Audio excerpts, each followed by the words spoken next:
Mina käin vahepeal oma emaga näiteks muuseumis ja näiteks ujumas ka vahepeal.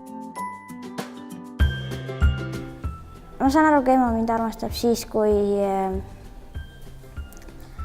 näiteks, et ta teeb kingitusi näiteks mulle vahepeal või lihtsalt aitab igasugustes erinevates asjades.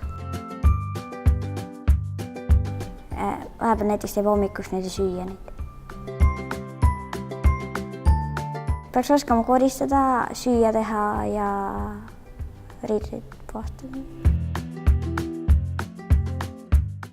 Näiteks naelu seinal lüüa.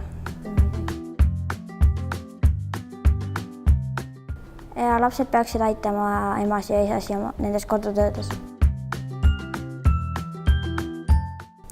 Hea isa võiks olla tugev, aga ei pea. Hea ema peaks olema ikka hea, mitte ilus. Ma olen otsustanud aidata SOS lastekirjal leida isasid ja emasid. Ma tulen teile appi.